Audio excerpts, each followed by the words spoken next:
Down sa Wow. Wow, number 2. Oo, dito sa extra service. Yes. So mga Wowits, it's almost 11 o'clock ng gabi sa buong Metro and Mega Manila. Of course, kasama at nakatutok pa rin kayo sa programang extra service. Ako po si DJ Boy Dale. Ako po si James Trillo. At ako naman si Francine Prieto. At syempre, kasama po natin sa ating himpilan ngayon, isa pong napaka-gwapo lalaki. Mars, At gwapo sa'yo talaga talaga. ng galing, Oo, sa'yo nang galing. Kasi walang gusto sumalo sa akin, sige ako na. Eh, sabi ko, gwapo talaga si Mark Strobe. Oo. Ito yung mga pinagpapantasahan ng mga kababaihan. Napapanood niyo siya sa TV. Oo. Naririnig sa radyo. Correct. Sa inyong mga CD, MP3 player, cellphone. Correct? Oo. At Nakikita mapapanood sa mo- mga Parang radyo. lahat na lang nasa kanya na. Oo. Alright. At mapapanood niyo siya sa darating na Cosmopolitan Bachelor Bash. Next week. Pupunta ka, Mars? Tuesday. Ha? Pupunta ka? Ang Oo binanda naman, ako- mas pinili niya yung kaysa sa Maroon 5. binanda kaya ako. Ano ba naman papala ako kay Adam Levine? Eh, kung mas Oo. marami namang Adam Levine na level na makikita ko sa Cosmo. Tama, di ba? So, mga Wowits, let's please welcome ngayon, Marky Stroh! Thanks guys for guesting me. Salamat sa inyong lahat. Oo naman, madami nagre-request Oo, eh. true to ano to Kasi eh. si Norwegian dyan dito sa Twitter, nag-message ako sa kanya. Galing ka ba sa Norway? Sabi niya, kababayan ko pala si Francine magkababayan Prieto. Isang kami. Francine Prieto. So half Norwegian ka, half Half Filipino. Filipino. So, Filipino. Filipino. Pero most of my life, 17 years na ako dito sa Pilipinas. So, Ang galing-galing mo Buti magaling ka mag-Tagalog. Pinoy na ako. Pinoy na Pinoy. May ganyan din 16, 17 years dito na sa Pilipinas, di pa marunong mag-Tagalog. Oo nga eh, no? Annyeonghaseyo! Mamay kukwento namin Ang kwento namin sa iyo. Mamaya, pag-usapan natin. Pero ito, bigyan muna natin ng konting background yung mga Wowits natin. Si Marky po, paano ka ba nag-start as a performer? Well, I mean, in terms of like sa media, I started sa Pilipinas Got Talent. Well, Filipino Idol dati. Pero sa, ngayon, Pilipinas Got Talent. Pero from there, like, I really put together a band. Tapos, I started sarili kong genre. It's called alternative jazz. Parang a different kind of style to twist the jazz. And parang may ginawa kong cover ng Call Me Maybe na parang more on jazzy na kakaiba. Kakaiba, Different oo. version. So, Nung una ko nga rin siya narinig sa... Actually, una ko siya narinig sa 89.9. Sa Magic? Sa Magic. Tapos sabi ko, ba? Sino to? Nagulat kasi jazzy yung ano eh. Iba yung tunog eh, di ba? Oo.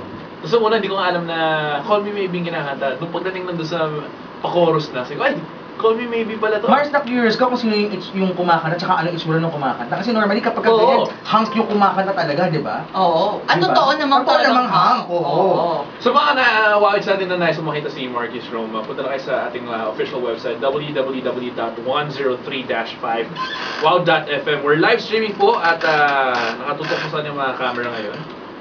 Wala kasi kami kwenta pag sa amin tinutok eh. Sa atin. Sa atin. Pag kay Francine, okay yun. Kaya nga silang dalawa lang eh. Silang dalawa lang. Correct. Yung nasa camera. Ako hinahabol ako ng mga naniningil ng credit card. Ayan. Okay. So, syempre mamaya, anong gagawin natin po? Si, of Si course. Mark, iba na tanong mo na kung ano yung pinangarap niya ng bata siya. Oo, sabi niya, ano talaga? Singer talaga. singer. Dahil 4 years old pala siya, Well, kumakanta na siya. Yeah. Well, parang, I guess, musikero in the end of the day. So, baka in the future, Di ba ito, more on- meron ka rin mga musical instruments? Yeah, sa piano tsaka sax. Pero ina-arrange ko yung mga... Parang ito. Oo. Yan, no? Ayun. Oh, parang gusto ko magtuto rin mag-play ng sax. Pero yung album ko, like, I arrange most, well, actually all the songs. Ikaw Ikaw Kasama ng nag-arrange? band ako, and produced Ah. and wrote. So, Ayos ah. my baby eh. It's Nice. called Thousands of Pieces. Sorry, it's out sa... Plug ko ah. Oo naman, Oo naman, syempre. oo. It's out sa Astro Plus stores nationwide. So parang baby ko. I've been writing this album since I was 16. So 8 of the songs originals and 2 songs covers na ginawa kong jazz. Actually, yung 8 songs jazz and then the entire album is jazz. So sana magustuhan nyo para may maiba lang. Favorite kong singer kasi si Zia Quizon and of course si KZ. KZ sa X Factor ngayon. Oo, uy, magaling na performance. So, sobrang favorite ko silang dalawa. And like, the learning experience dito sa Pilipinas has been great. It's like the learning curve is boom.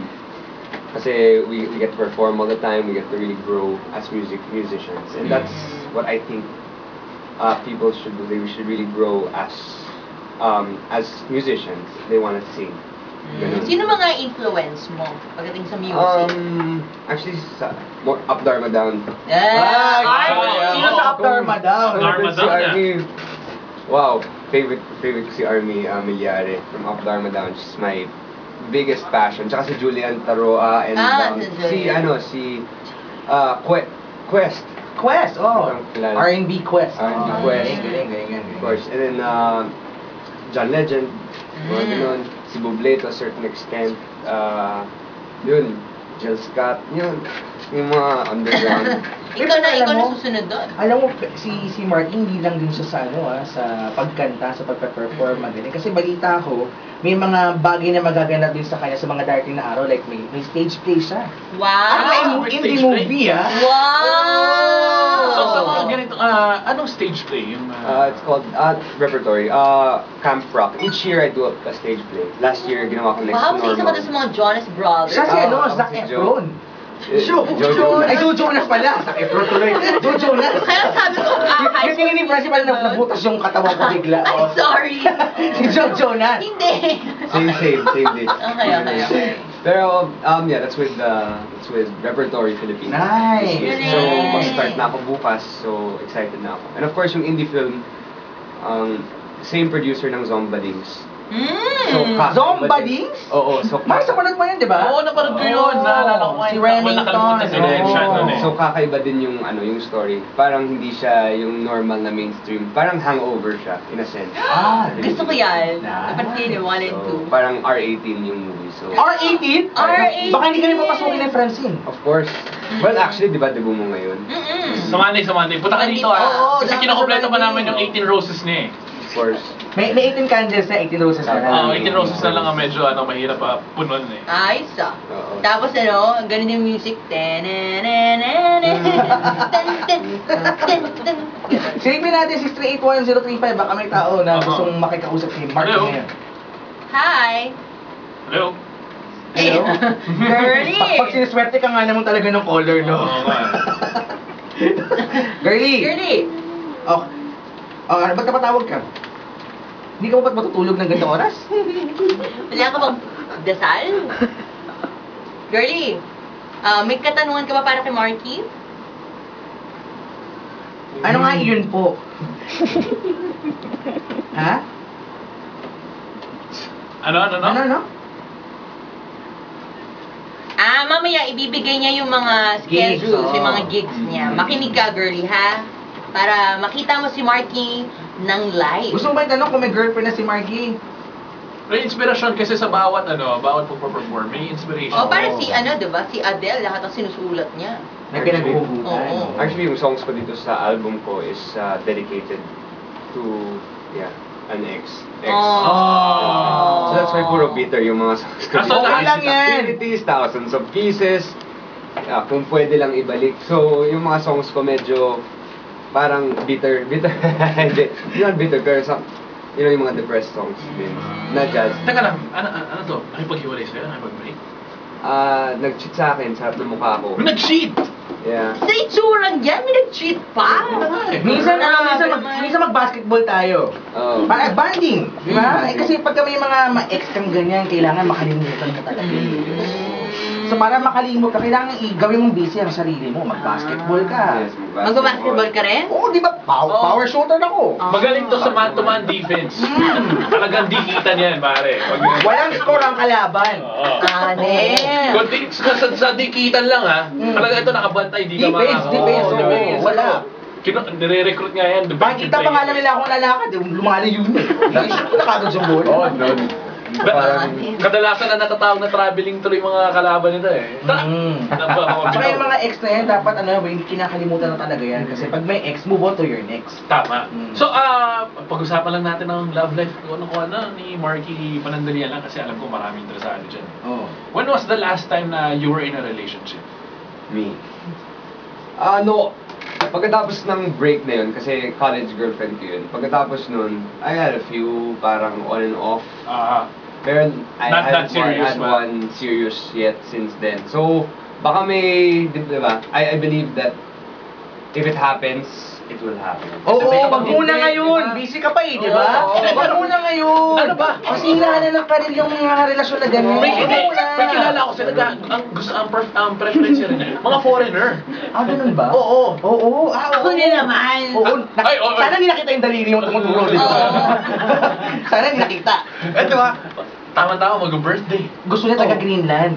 Taga-Greenland. Taga-Greenland. Parang Greenlander. Ayaw mo ng kababayan? Ano bang color ng eyes ni Marky? Eh, titignan mo. Lapit ka nga ng konti.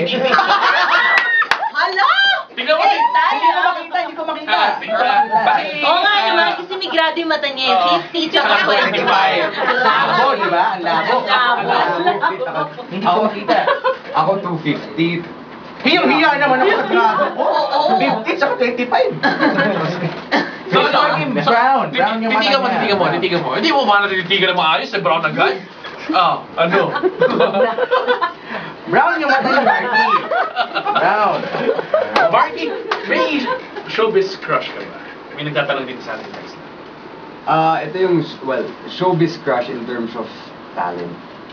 Yes, sige. In terms of sheer talent, Zia talaga. Zia. Zia.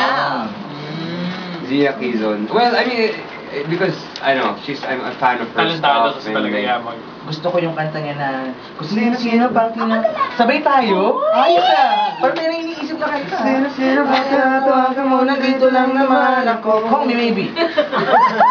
Ah, yung may Tagalog ng Oo, Call Me Call Me Maybe. Maybe, okay. Yun yung Nag-i-enjoy ka ah. Hindi ka pa nagbabayad ng entrance ah. Mami, sisingin ka namin, Boy Dale. Kala mo. Hindi ko nga maraming Kala skills, mo, ah. ligtas ka. Tawagan 638